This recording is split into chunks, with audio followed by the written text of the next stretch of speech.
Mahashivratri పర్వదిన శుభాకాంక్షలతో city night bulletin కు స్వాగతం. కోటప్పకొండలోని త్రికోటేశ్వర స్వామి ఆలయం భక్తులతో పోటెత్తింది. రాష్ట్ర నలుమూల నుంచి విచ్చేసిన భక్తులు దైవ దర్శనంతో తరించారు.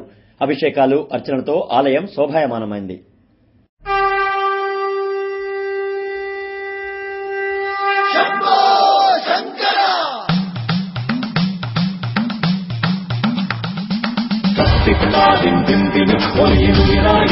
శంకర రుద్రతాండవ భరతనాట్య అడవి కార్తికేశ్వర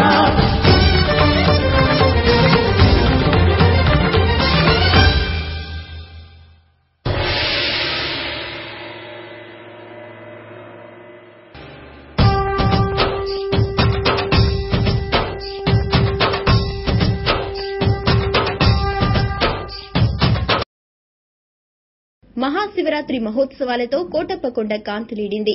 అశేష భక్తులు త్రికోటేశ్వరుని దర్శించుకున్నారు. శివలింగ అభిషేక పూజలు, అర్చనలతో తరించారు. ఉపవాస దీక్షలతో జాగారం గావించారు. ఇష్ట కోరికలు సిద్దించాలని త్రికోటేశ్వరుని వేడుకున్నారు. ఈ సందర్భంగా ఆలయ పండితులు మాట్లాడుతూ రాష్టంలోనే ప్రసిద్దిగాంచిన కోటప్పకొండ శైవ క్షేత్రానికి లక్షలాది మంది భక్తులు తరలిరావడం హర్షదాయకమన్నారు. కేవలం అభిషేకాలు, అర్చనలు మాత్రమే జరగడం దేవస్థాన ప్రత్యేకత అని పేర్కొన్నారు. కోట ఈశ్వరుడు చెప్పిన నామధేయం కలిగింది స్వామివారికి. రెండోది దక్షయజ్ఞం అనంతరం పరమేశ్వరుడు ఇక్కడికి వచ్చి తపస్సు చేస్తున్నాడు కాబట్టి ఇక్కడ కళ్యాణం అనేది గాని, బ్రహ్మోత్సవాలు గాని ఇట్లాంటివి జరగవు. స్వామివారికి అంతా కూడా అభిషేకాలు, ఇట్లాంటి అర్చనలు, లక్ష బిల్వార్చనలు, కోటి బిల్వార్చనలు తప్ప ఇడిగా కళ్యాణోత్సవంగా స్త్రీ సంబంధమైన యొక్క పూజా విధానాలు కూడా ఏవి ఇక్కడ జరగవు కాబట్టి అది చాలా ముఖ్యమైంది. కాబట్టి స్వామివారికి ధ్వజస్తంభం గాని ఇట్లాంటివి కూడా ఏమీ లేవు.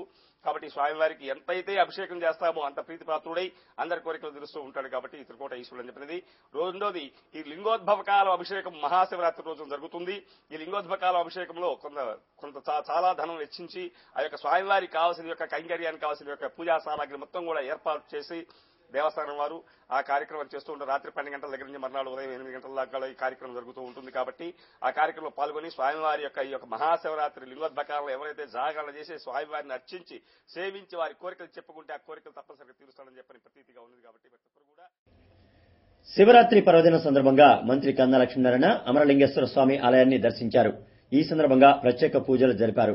పంచారామాలలో ఒకటైన అమరావతి అమరలింగేశ్వర స్వామిని మంత్రి కన్నా లక్ష్మీనారాయణ కుటుంబ సభ్యులతో సహా దర్శించుకున్నారు. ఆలయ పండితులు, కమిటీ ప్రతినిధులు మంత్రికి ఘన స్వాగతం పలికారు. ఈ సందర్భంగా మంత్రి కన్నా ప్రత్యేక పూజలు జరిపారు. ప్రజలంతా సుఖ సంతోషాలతో ఉండాలని మంత్రి ఆకాంక్షించారు.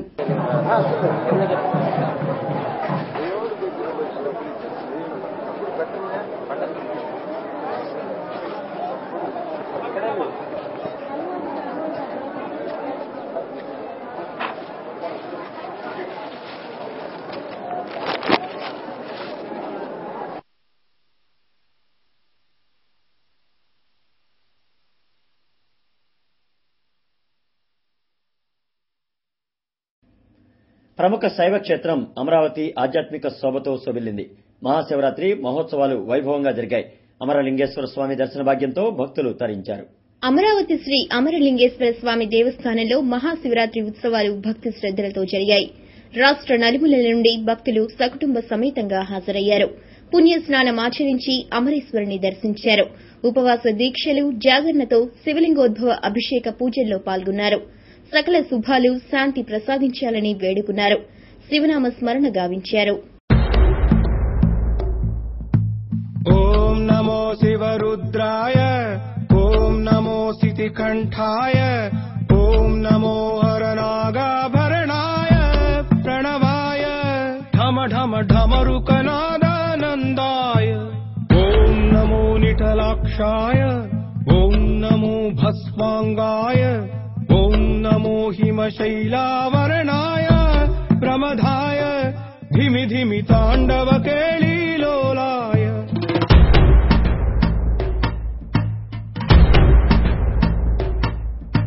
సదాశివ సన్యాసి తాపసి కైలాసవాసి,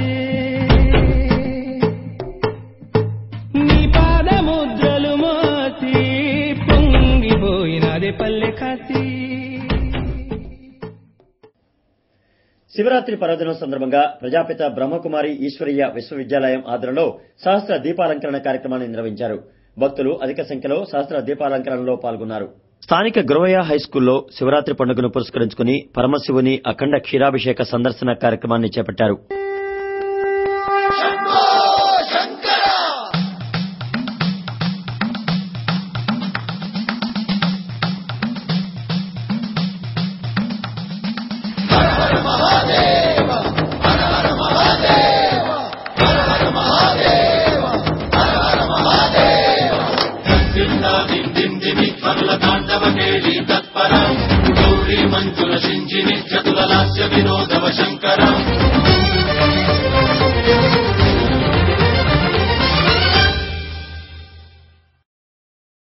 ఈ సందర్భంగా రాజయోగిని భవానీ మాట్లాడుతూ శివ పరమాత్మ అవతరించి అజ్ఞానమనే నిద్ర నుంచి మానవుల్ని మేల్కొల్పారని అన్నారు.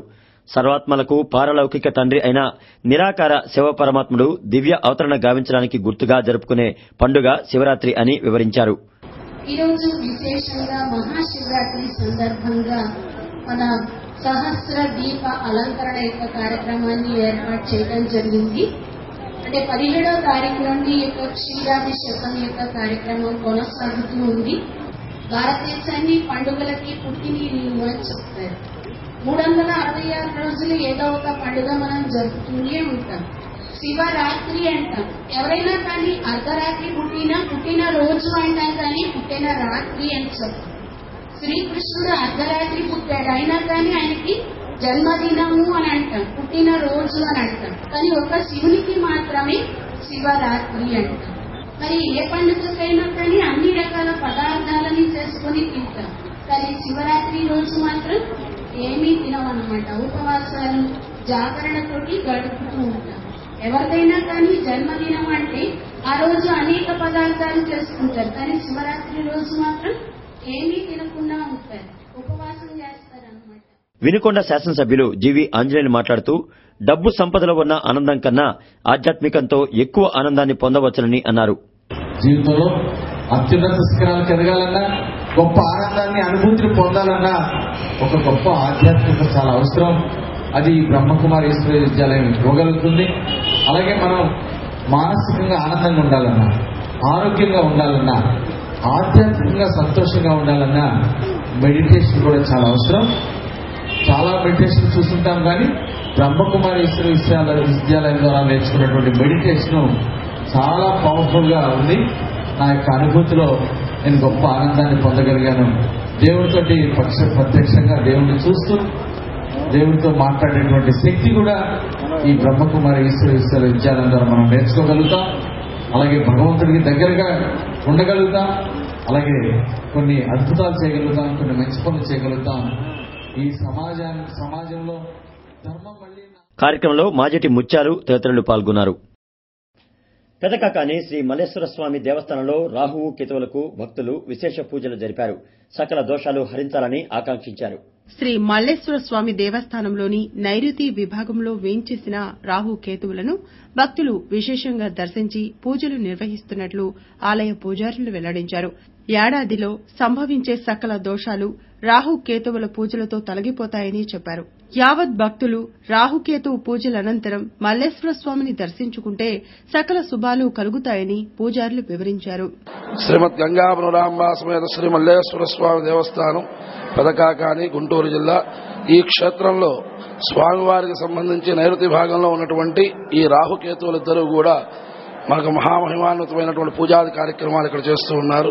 ఈ క్షేత్రంలో ఈ స్వామివారిద్దరికి సంబంధించి సర్పదోషం ఉన్నా, కాలసర్పదోషం ఉన్నా, నాగదోషం ఉన్నా, కుజదోషం ఉన్నా, బాలారిష్ట దోష ప్రావీణ్యాలున్నా కూడా విద్య, ఉద్యోగం, వ్యాపారం, కళ్యాణం, కుటుంబ సౌఖ్యం, ఆర్థిక సమస్యలు, ఆరోగ్య సమస్యలు, కోర్టు సమస్యలు, రుణ సమస్యలు, దాంపత్యానుకూలత కొరకు, అట్లాగే ఏ సమస్య ఉన్నా కూడా ఈ రాహుకేతుల పూజాది కార్యక్రమం చేసుకుంటే తద్వారా ఆ పూజ యొక్క ప్రభావితం వల్ల మనకు ఉన్నటువంటి సమస్త దోష ప్రావీణ్యాలన్నీ ఉపశాంతి జరిగి మనం చేసేటువంటి అభివృద్ధి పనుల్లో ఆటంకాలు కలగజేయకుండా రుణ బాధలు కానీ, మానసిక ప్రశాంతం లేకపోవటం కానీ, ఆరోగ్య సమస్యలు కానీ, ఎట్టి సమస్య. చిలకలూరిపేట సమీపంలోని పోతవరం వద్ద ట్రాక్టర్ బోల్తా పడింది. ఈ ప్రమాదంలో ఒకరు మృతి చెందగా 15 మందికి గాయాలయ్యాయి. కోటప్పకొండకు వెళుతుండగా ఈ ఘటన చోటు చేసుకుంది. సిటీ వార్తల్లో ఇప్పుడు ఒక బ్రేక్.